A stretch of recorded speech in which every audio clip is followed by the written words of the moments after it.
George বিশ্বাসের নন, আপনি তাদের। রবীন্দ্রনাথ, আপনি আসলে কার?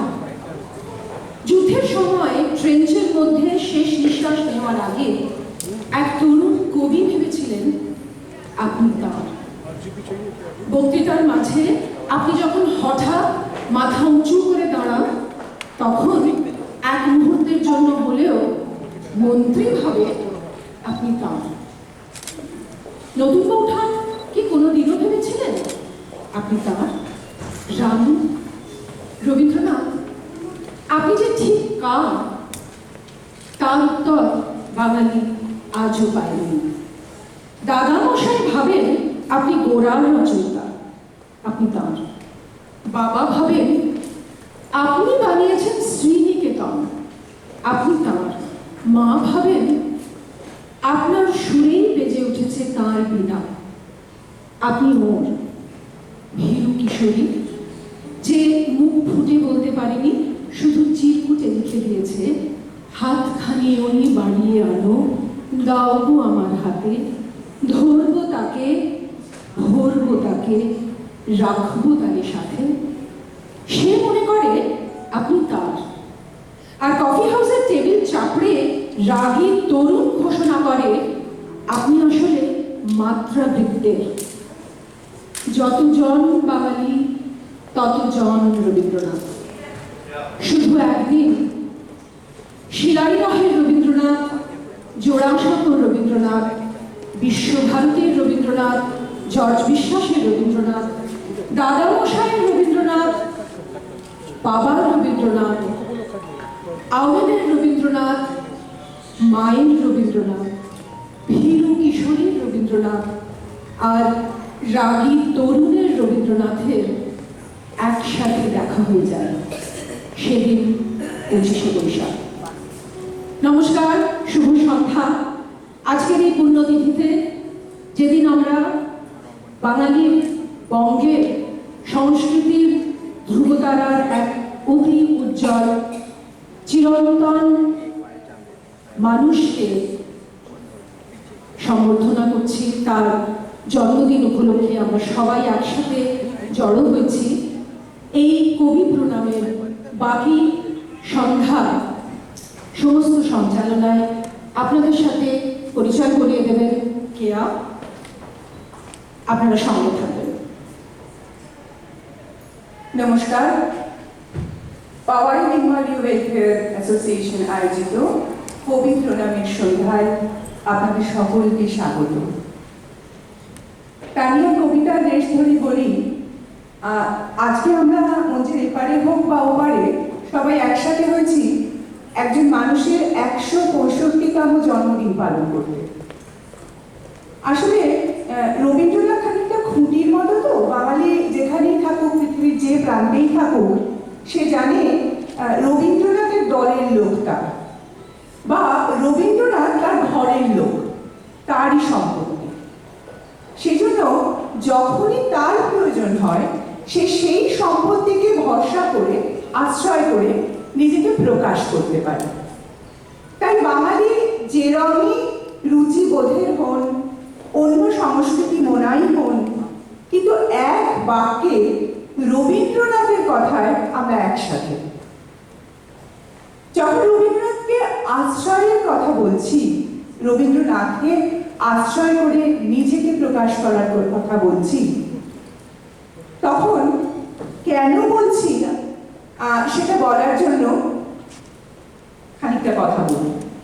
আজকে যার গান দিয়ে আমরা শুরু করব, তার রবীন্দ্র চর্চা বহুদিনের, কিন্তু সেভাবে তার শিল্পী সত্তাকে সে কখনোই সকলের সামনে আনেনি।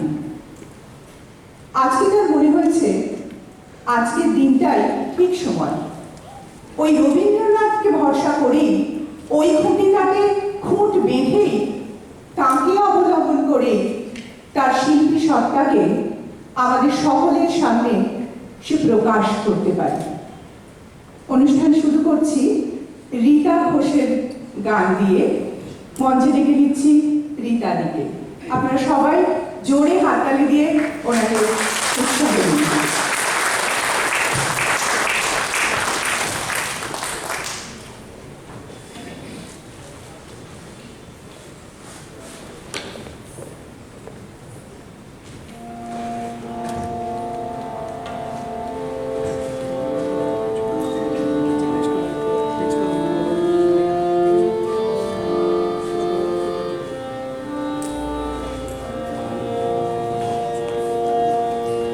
আমি মানব একাকী ভ্রমি বিস্ময়ে ভ্রমি বিস্ময়ে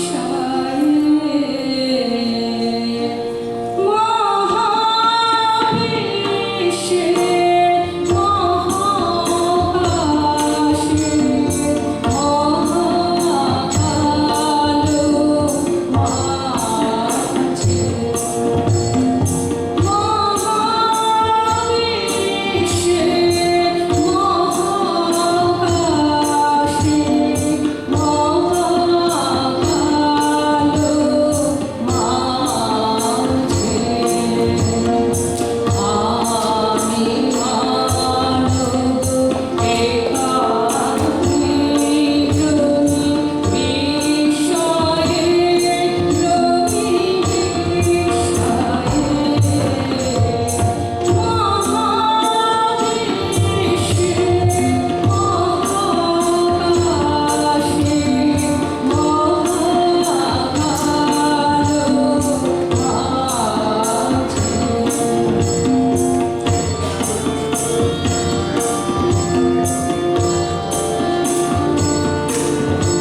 ধন্যবাদ বিদ্যাদি।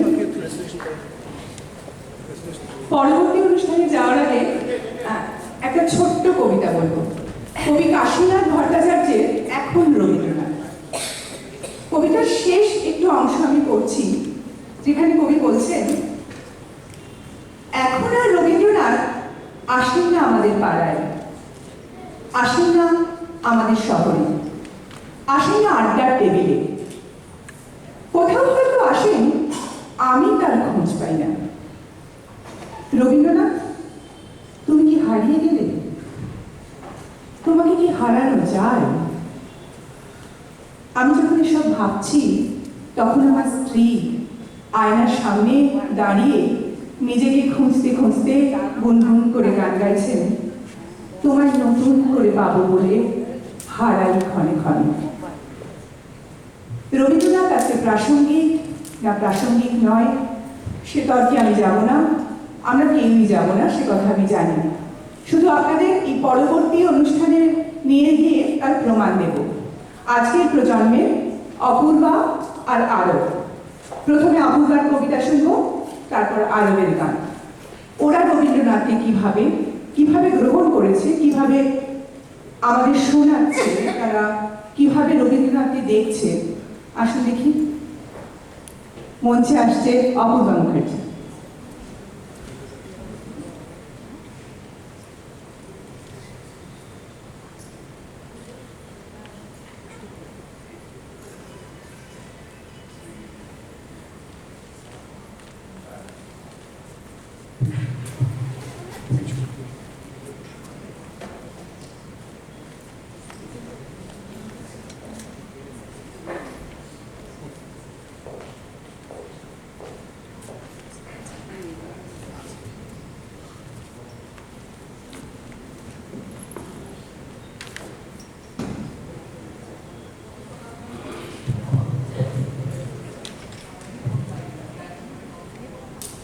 শুভ সন্ধ্যা সবাইকে।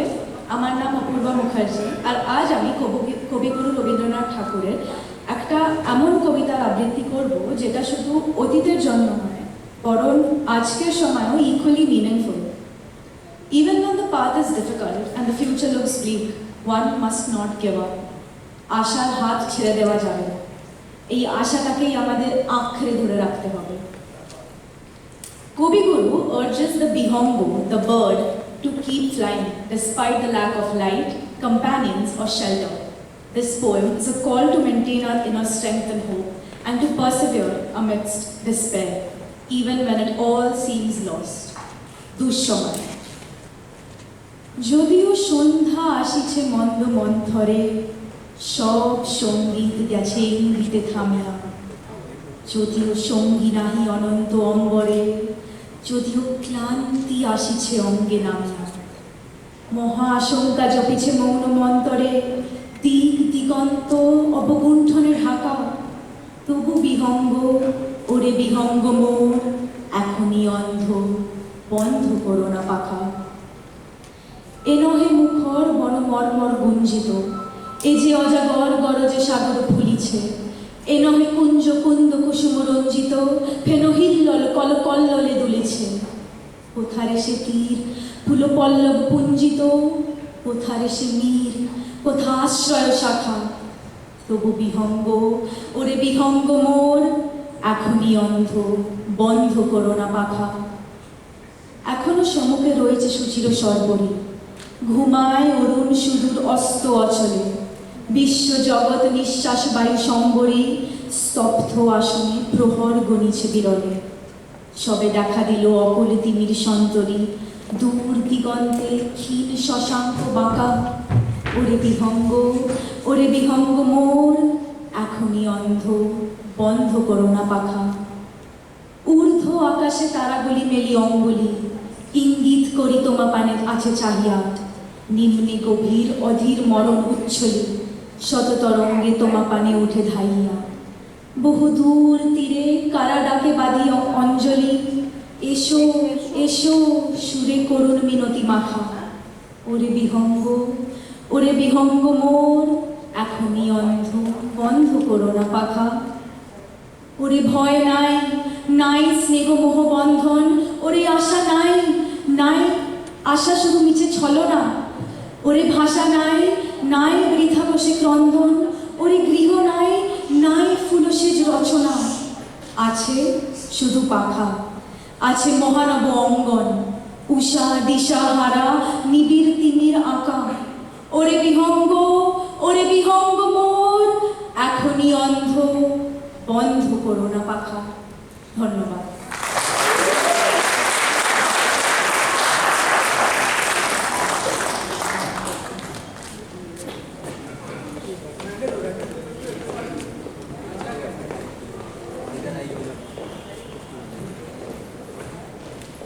পরবর্তী উপস্থাপনা আরব কার্যকর।